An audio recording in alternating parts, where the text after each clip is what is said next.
This 96-year-old woman had to go to a care home and could no longer live in her cottage. She decided to give it to a homeless person who was always close by. He needed a place to live badly, so he moved in with a good attitude. Stephen held his breath as he stood in front of the house. He couldn't believe that he now owned this house. Even though he had been here a lot, it still felt like the first time. But he soon found out that the house wasn't the only thing that would surprise him. With the key the lawyer gave him, he got inside. When I looked around, everything felt so familiar again. Everything was the same as he had remembered. But there was one thing that didn't belong that Stephen noticed right away. On the table was a big suitcase. It had his name on it. When he slowly opened the suitcase, his hands were shaking and his jaw dropped. I just can't believe she did that. But a bit of history is needed to help you understand Stephen's situation and what he found. Ellie Barnes was a 96-year-old Alaskan woman who lived in the country. She had always lived close by and never felt the need to move. She almost liked the area as much as her husband of 72 years, Peter. Ellie liked the peace and quiet of the open land, and sitting on the porch with Peter was one of her favorite things to do when the weather was nice. But soon, her simple life would be turned on its head. One day, Peter died in the hospital after a short fight. It was a shock. Ellie was taken aback. Even though they were old, she had never really thought about what would happen if Peter died first. He had always been in better health than her. What would she do if he wasn't there? Their kids, on the other hand, hadn't exactly fallen in love with Alaska like Ellie and Peter had. They decided to move far away and head south to the US mainland. If Ellie wanted to move to Boston or Dallas, either of her daughters offered to take her in. But Ellie couldn't stand to think about living in the city. Also, she had roots in Alaska that no one else seemed to understand. Ellie moved to Alaska when she was a young child. On her first day of school, she met Peter. Back then, two kids didn't have much to do together besides play in their yards or ride bikes. The size of their town wasn't that big. As they got older, Ellie thought about getting married to Peter and starting a wonderful life with him. Things didn't go quite as planned. After they got married, it was hard for Ellie and Peter to find steady work. Instead of Ellie's dream house, they could only afford a small ranch house with one bedroom and a small living room. It wasn't very exciting, but they tried to make it work by saving as often as they could for repairs. The house didn't want to help. By the time Peter died, the house looked like it had been fixed and fixed again a million times. Ellie knew that a normal person would have torn it down by then, but it held too many memories for her to let it go.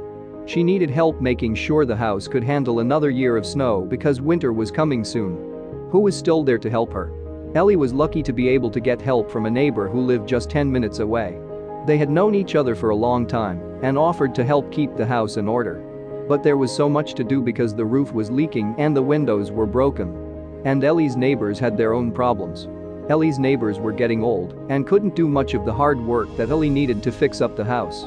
They also had to worry about their son Stephen, who had been homeless for years before moving in with them a few years before. Stephen hadn't exactly felt welcome in Ellie's favorite town. Stephen had been looking for work but couldn't find one. In such a rural area, there weren't many opportunities, and he could never make enough money to move out on his own. He hated having to depend on his parents for money, but without a car, he couldn't look for work farther away. He was about to give up when his luck finally turned around.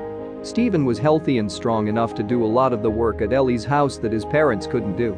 He had some spare time, so he started helping Ellie in any way he could. Stephen always said no when Ellie tried to pay him. He thought he owed her something. After all, they had met under awful conditions. Everyone in the small town knew that Stephen had been homeless when he first came back. They didn't give him a chance because they thought he was bad. He felt so alone. But Ellie and Peter took him in right away and got him out of his funk by inviting him to dinner every now and then. He wanted to do anything he could to thank her for being kind. He didn't know that helping would change his life forever. Stephen kept helping Ellie in whatever way he could. He got her groceries, cleaned the house, and even fixed the things that were broken. Their friendship grew even stronger. Since Stephen wouldn't take any money, she insisted on making him a new scarf and cooking him dinner. Not everyone was happy, though. When Stephen's parents found out that he was working for Ellie for free, they were not happy. He was at her house so much that he didn't have time to look for work. They had been helping Stephen for years, and the fact that he didn't have a steady income was putting a huge strain on their budget. There would have to be a sacrifice. Stephen's parents finally told him that he had to choose between living at home and helping Ellie. They couldn't keep helping him out if he wasn't going to try to help himself. Stephen knew what was going on, but he was surprised that his parents weren't more kind to Ellie, since she was always so nice to everyone. It was time to decide what to do. Stephen told his parents he didn't want to leave Ellie. They had been together for months, and he thought of her as his only friend. Stephen's parents told him to get his stuff together and go. They didn't want him to become homeless again, but they didn't know what else to do. Neither did Stephen. Stephen stood at a fork in the road. He knew that if he moved to a bigger city, he would have more opportunities. That would mean not going with Ellie. He could still call her and talk, but he couldn't help her run errands anymore. What would she do if he wasn't around? Stephen decided that it was best for him to move away. His parents were so happy that they gave him enough money to stay in a motel for 2 weeks while he looked for a job. But as Stephen was packing, he didn't even care what would happen in the city in the future. He couldn't stop thinking about leaving Ellie. Stephen went to tell Ellie the bad news. She was very sad when she heard the news. Since they had spent so much time together, they had grown close. But Stephen felt like he had no choice because his parents were in such a tight spot financially. He had to figure out how to live on his own. The only thing he was sad about was that Ellie wouldn't be there as much. He thought so, anyway. Ellie tried to get by on her own, but she needed Stephen's help more and more. She was too old to take care of herself in many ways. Her kids kept telling her that she should leave the house and move south. But she had brought up her whole family there. It was Peter's house, the last thing she had that reminded her of him. Ellie didn't want to give it up, but she was starting to think she wouldn't be able to. Ellie was determined to at least give herself a real chance of making it on her own. She went to the store, cleaned the house, and tried to fix things by herself. She did this for about 3 weeks before something happened that made it clear that she couldn't keep doing it. Ellie fell over a towel she had dropped on the floor while she was cleaning up in the kitchen. Ellie fell hard and broke her hip when she hit the ground. Even though Ellie tried to keep this from her family at first, the doctor quickly told them, and this was the last straw for them. They wanted Ellie to move to a retirement home near them. Ellie had always been very against this, but by this time she had come to terms with the situation. Ellie knew that what she was doing was stupid and dangerous, and that all she was doing was making her family worry. It was time for her to move out of the house she had lived in for 60 years. Ellie knew she was going to move, so there was only one question. She didn't know what she would do with the house. Ellie knew that she could try to sell the house, but that it wouldn't bring in a lot of money. Also, there was really only one person who should have had it. Stephen. Ellie decided to get help from a lawyer to make sure that the transfer of the home went smoothly. She also wanted the lawyer to tell Stephen everything because Ellie knew that if she called Stephen first, she wouldn't be able to say anything. And she needed him to understand everything very clearly. Ellie wasn't sure if Stephen even wanted her old house, but that didn't bother her much. But she knew for sure that he wanted what she had left for him inside.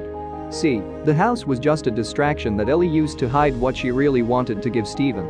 But that must have come as a shock. When the lawyer called Stephen, he was very surprised and didn't really know what to do next. He didn't think Ellie would leave the house she loved so much less give it to him. Exactly what did he do to deserve this? Was there something else going on? Ellie's act of kindness was almost too kind. Stephen felt like his parents might have had something to do with it. They might have wanted him to move back closer to home. He didn't want to live in rural Alaska again the more he thought about it. But the chance of getting a house, even if it was in bad shape, was too good to pass up. Even if his parents had something to do with it, Ellie's offer was very kind.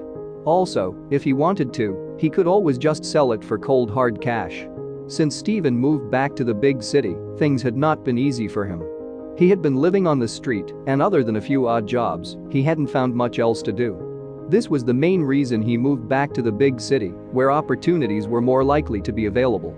Even though this was sad, Stephen felt much more at home in the big city, and he had already decided that he wanted to stay here. And with the money he might get from selling the house, he might be able to start off better here. At least, that's what he had in mind at first. He called the lawyer back to tell him that he accepted the offer and wanted the house. He also wanted to know if he could help him sell it. But then the lawyer told him that the only thing he had to do was come to the house at least once. Stephen was surprised and very puzzled by this strange situation. He wanted to know what was going on, but the lawyer couldn't give him any more information. Or he might not have wanted to. Stephen almost didn't want to take the offer, but he did. How bad could it be to go there only once? The next thing Stephen did was to call Ellie. He wanted to thank her for giving him the house, and he was also curious about how she was doing. Why did she leave the house? But he also hoped she could tell him what was going on and why it was so strange. Stephen tried to get Ellie's attention, but he couldn't. Despite how many times he tried, the phone kept going straight to voicemail. Stephen started to worry all of a sudden. Could she have been in trouble? That's why he was getting the house, right? Could it have been a gift? The lawyer did not tell him why Ellie had moved out of the house. Instead, she only told him why she wanted to give it to him. He didn't think to ask at the time, so he just took it at face value. Could it have something to do with him going to the house? At first, he thought that Ellie might have wanted to fix things between him and his parents, which is why he had to be there. Still not sure what to do, Stephen decided to go to the house the next day. The attorney paid for his ride to the house. Stephen goes straight to Ellie's house when he gets to town. He doesn't want his parents to find out he's there, so he stays away from their house. He just hopes they aren't waiting for him at Ellie's. But when he got there, no one was there. When he uses the keys he got from the lawyer to get into the house, he is surprised to find 2 new locks on the door. At first, it seems like nothing else about the place is different. But then he notices a large suitcase on the dining room table.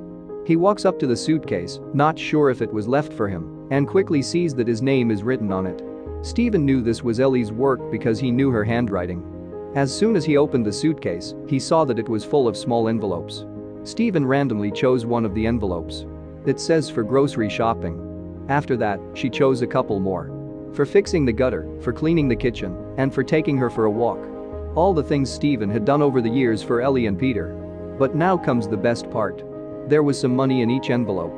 At one point, there were bills for 10, 20, and even 50 pounds.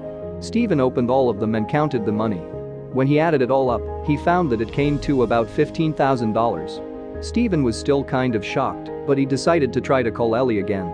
He was surprised that this time she did answer the phone. Ellie told him that he had earned all of this over the last 2 years, but he had never taken it. So, this was her way of thanking Stephen for being kind and helping her out. This made Stephen cry so hard he couldn't stop. This money would make a huge difference in his life. Plus, he was very happy to find out that Ellie was still alive. Stephen would move to Anchorage and get an apartment there with the money. Stephen was able to completely change his life once he had something stable to stand on. He got a job pretty quickly and started working his way up the ranks. Soon after that, he met his current girlfriend. They are now living together and want to start a family. After some time, his relationship with his parents also got better, and he now goes to see them almost every month. When he's in town, he always stops by Ellie's house to make any repairs that are needed. He still owns the house, and a local couple who want to start their own family there rents it from him. Before she died, Stephen would see Ellie one more time. 6 months after she gave him the house and the money, he went to see her in the retirement home. He could thank her by phone a million times, but he had to do it in person at least once. Thank the person who made a big difference in his life.